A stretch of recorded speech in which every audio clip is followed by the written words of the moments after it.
the theme that I'm going to speak on is really about human capital and human capital development.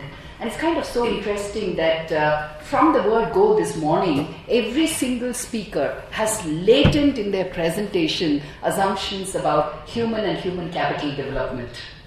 And I was just through the morning thinking of what is it that I bring into this seminar in terms of just thinking. And there's one word, one theme that has come in through this morning, and I think Naga, you just kind of gave an illustration of it so wonderfully, and that really is about, Madhudasa spoke about collective consciousness. Ramchandra Guha spoke about social action, okay?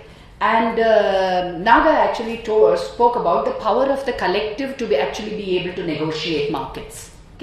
In some sense, I think the future for India in terms of moving away from any of those traditional models is something that I believe is around how do we transform and harness individual potential into collective capability.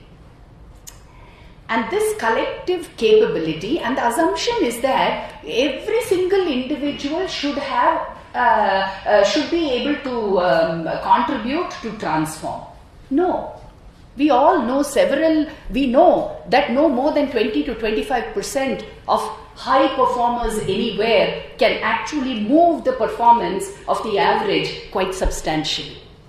So the important thing I think for transformation is really how do we move these individuals, and I must confess I'm a great believer in the power of the individuals, because I've seen transformation, whether it's my students, whether it's my peers, whether it's my colleagues, people who touch millions of lives.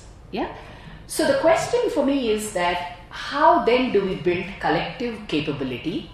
And as we actually engage, whether it's the social entrepreneur that Naga was talking about, last week we were talking to the Ashoka Foundation people who came and asked this question, what is it that distinguishes the Ashoka fellow from everyone else?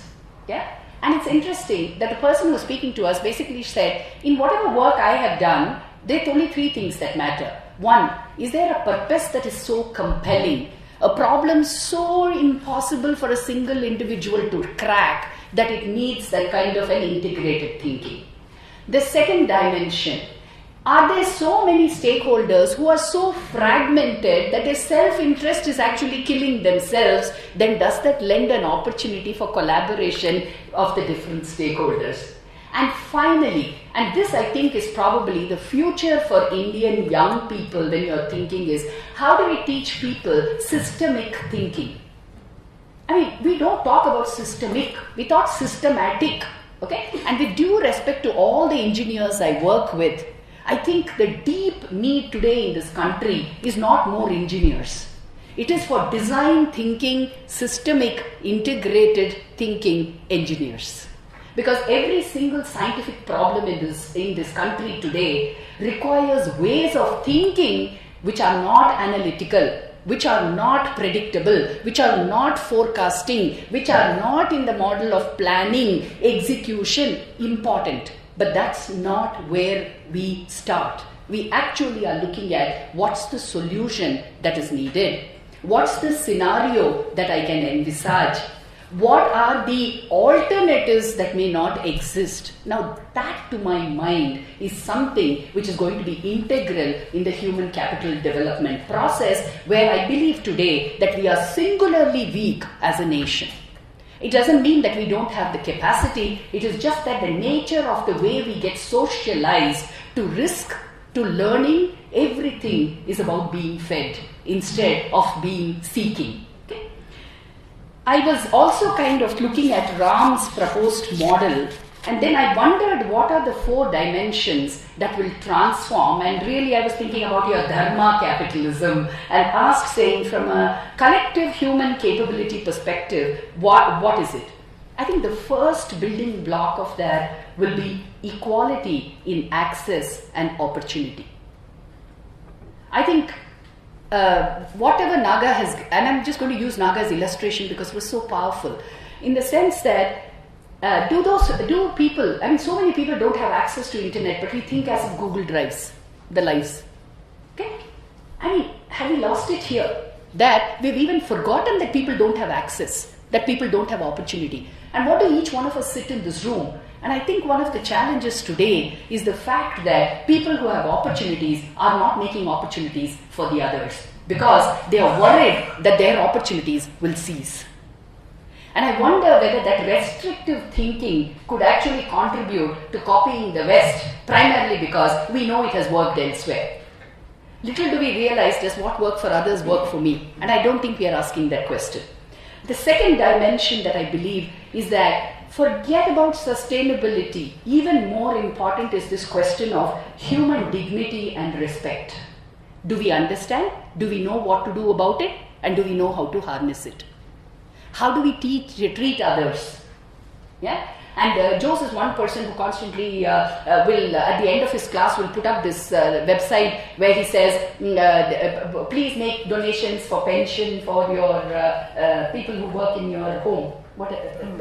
You remember that? Yeah. So he'll keep appealing in the last section of his class. He'll put up a website which basically says pay fair pension. Yeah, we know that close to 85% of the people in this country cannot afford money for healthcare, and that they slip into poverty not because they are poor, but because one person in the family fell ill. So knowing that context, how can we do things that do not promote basic dignity and respect?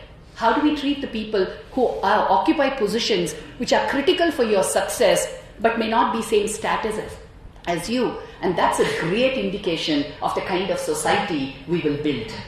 The third and the most important one is integrated thinking, which I have already spoken about. Integrated design, systemic thinking. And the last one, many of us in this room and even outside, I think we are what we call the new rich. Okay? And it's kind of bizarre, this new rich phenomena. And I was reading about UK and the rise of the new middle class.